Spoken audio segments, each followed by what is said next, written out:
Happy 2014!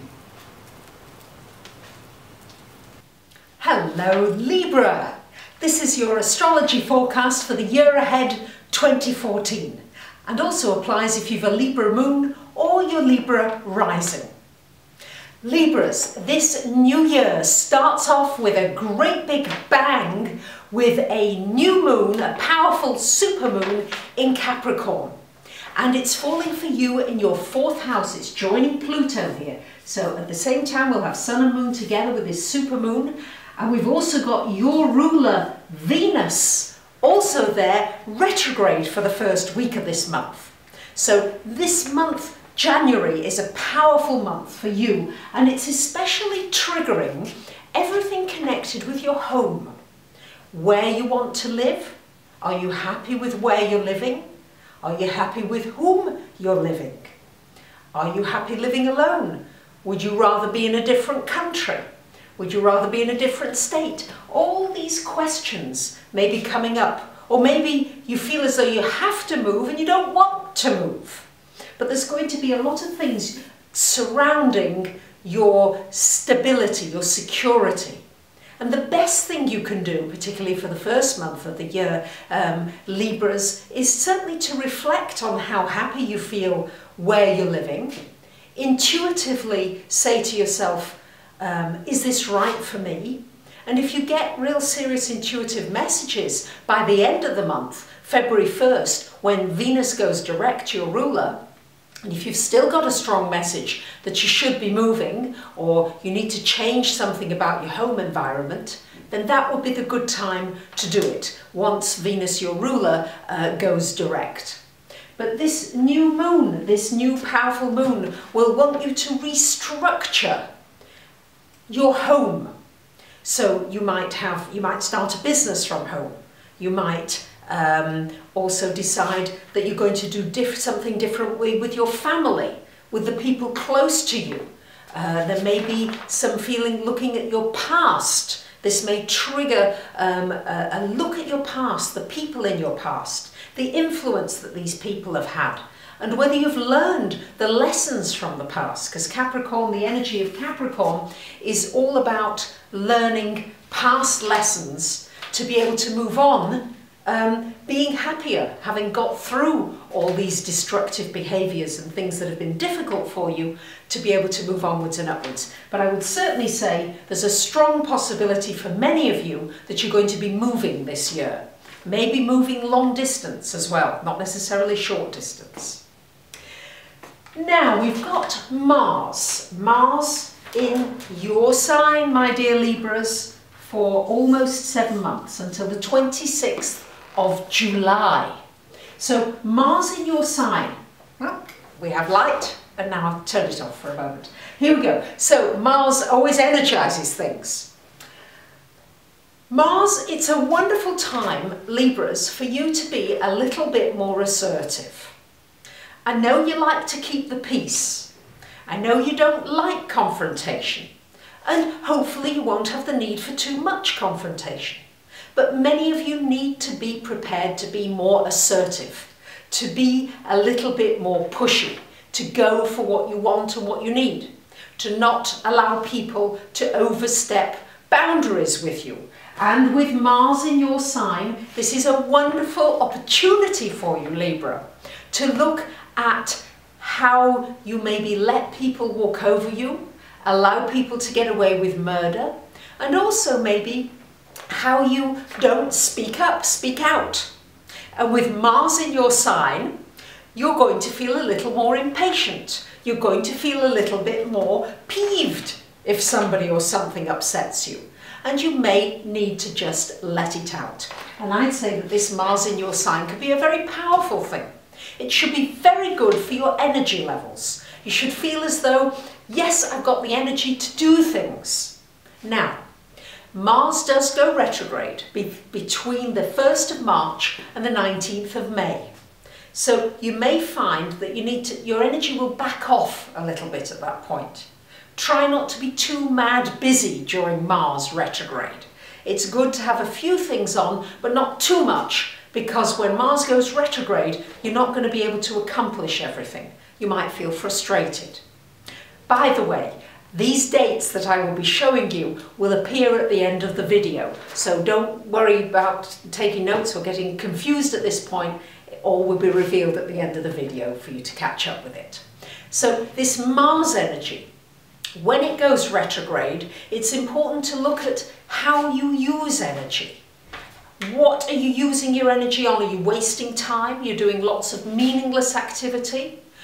Are you making sure you get some quiet time every day, Libra, to meditate and to get centered within yourself, which will be important while Mars is in your sign? Because there may be a tendency to be impulsive, to do things without thinking things through necessarily, especially as we've got Uranus opposite this Mars energy. So, the Uranus energy in your 7th house, of course, has been shaking up your relationships. You've had lots of surprises, unexpected, some good, some less than good, but certainly lots of change happening in your relationships. It's time to reinvent your relationships. This year is going to be an opportunity for you, Libra, to reinvent your relationships in the way that you want them. Mars, particularly the first 7 months. How do I want it? Libra, I know you want to share and you try to look at the other person. Mars in your sign is a wonderful opportunity for you to look at you and to please yourself. So January is a powerful month, as I've covered here. The next most powerful month is April, and then we'll have October being extremely powerful. So April is powerful because of the eclipses, but not only the eclipses, because on April the 21st we've got an exact square between Uranus and Pluto happening. So this is very powerful for you, affecting your relationships and your home life, your stability.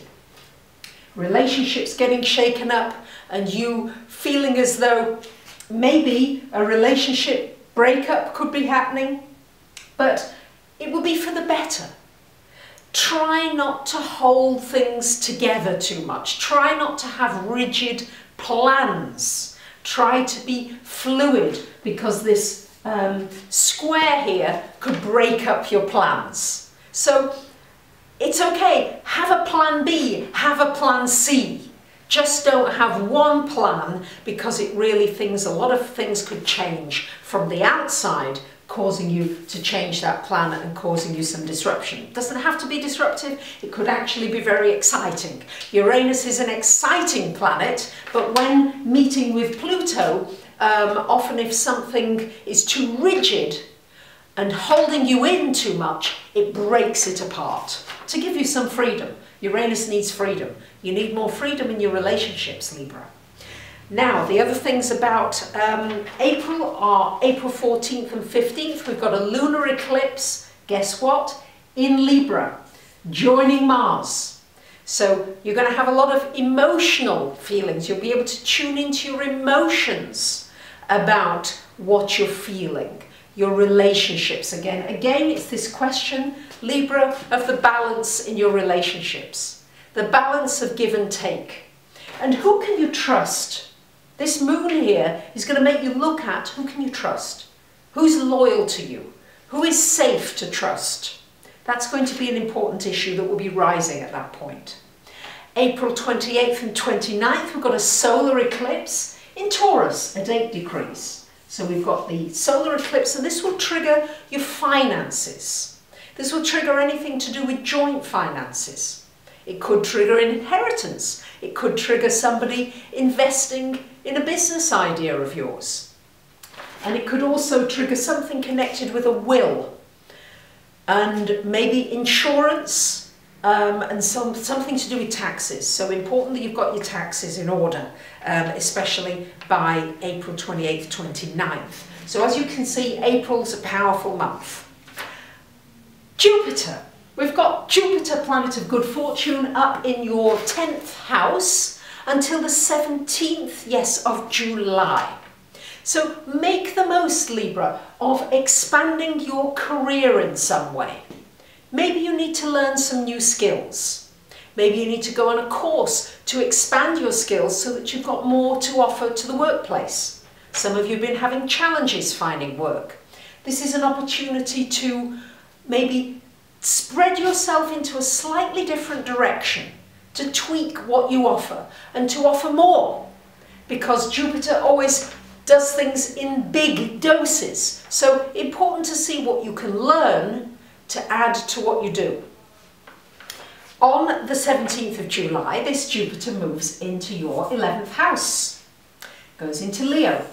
And Jupiter in your 11th is a wonderful time, Libra, for expanding your social circle, for meeting up with new people from different cultures, different races, different countries. It's got an international feel when Jupiter is in this 11th house for you. It's a wonderful time for working on teams, for working in your community, for doing something that contributes to your community in some way. And also a great time for devising some big goals, some big dreams. Time to think big. Remember, if you think small, all you get is small. If you think big, well, even if you fall a little bit short of it, you're going to do a lot better than if your thinking is too narrow. So do think big and think some big dreams. October, as I said, is the next powerful month coming up because of the eclipses. We've got a lunar eclipse at 15 degrees of Aries on October 8th, joining Uranus here in your 7th house of relationship.